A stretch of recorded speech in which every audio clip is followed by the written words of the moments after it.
Hey everybody, and welcome back to another one of Mudflap's movie reviews. My name is Mudflap, and today I will be reviewing the first episode of Season 4 of the show Ozark on Netflix. Let's get started. This episode of Ozark was directed by Andrew Bernstein. Ozark stars Jason Bateman, Laura Linney, Julia Garner, Sophia Hublitz, Skylar Gaertner, and Lisa Emery. Just gonna give you a quick recap of Season 3, and if you haven't seen this show, I would highly encourage you to watch it. And if you haven't seen this show, it's gonna spoil some stuff for you, so there's my warning for you. Season 3, we get introduced to Wendy's brother, Ben. As we saw at the very end, he complicated the deals going on with the Navarro cartel, and unfortunately, he had to be taken off the board. And then we see Helen, Navarro's lawyer. It didn't end well for her either, and Navarro has completely placed his trust in the hands of Wendy and Marty Bird for them to continue to launder money for him and his drug cartel. So that's where we left off on Season 3. Season 4 just kicked off super well. This show is amazing, just with its writing and everything, but just to give you a short intro of what happened, we open with Wendy and Marty discussing what the next plan is going to be for helping Navarro out with his drug deal, but he also has a plan to get out of the cartel business altogether, and he wants Wendy and Marty to help him do that, and they're feeling that it's really problematic for them to do that. So they're kind of between a rock and a hard spot right now, with all the other heat coming down on them with FBI agents disappearing and people dying all over the place, and they're constantly just being watched super carefully at their casino, and they're just trying not to make any more slip-ups.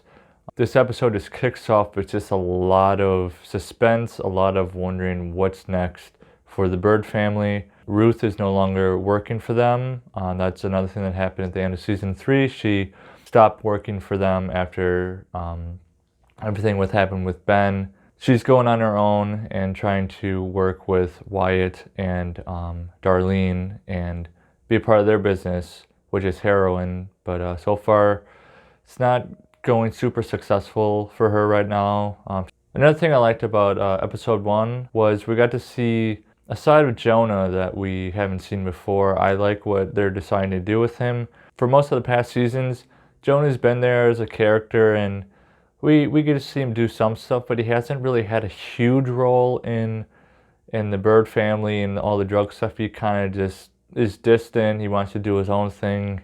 He has a lot of knowledge, so he's not dumb to the fact that, yeah, they're laundering money for this drug cartel.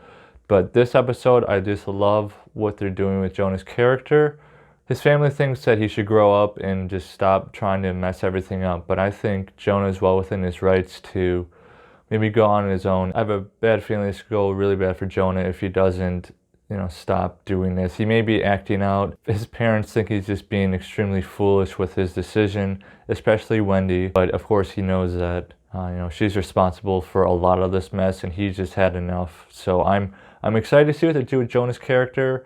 One of my running theories is, I hope I'm wrong, but I could see a sad ending for Jonah if he doesn't turn around and stop trying to interfere with a drug cartel. And then Charlotte, she's starting to take up more of the casino business. She's starting to grow up a little bit more too, not being so, I guess, reckless with who she's hanging out with. And she's a good character too. I hope they start developing her more as a take charge type of woman. She was involved with some of the casino work, but now she's definitely stepped up because Ruth is no longer working there. So of course she's got to run the casino day to day and make sure everything's going well. I'm excited to see what part 2 has to offer, but right now I'm just working my way through part 1, and it's just really amazing, well-written show. Props to all the team members involved and all the directors. Jason Bateman is just a terrific actor, and Julia Garner won an award for her portrayal of Ruth Langmore, so props to her, hats off to her. She's just a really great character. They're really doing some great stuff with her character. And another thing I really like about this show is the lighting. Not a lot of people may pay attention to lighting in a movie or a show, but one lighting theme I've noticed throughout the entire show is they always like to maintain the kind of the blue hue, and I just really like every shot that's in this show just has that classic blue tint to it. So that's just a personal preference of mine. I don't really have any cons to this show.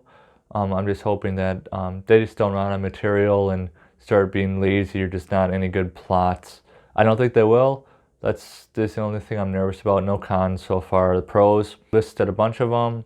So I'm just excited to see what happens as the show continues. So it's a Netflix original, so if you have Netflix, check it out. So my ranking for this episode is an 8 out of 10 Mudflaps.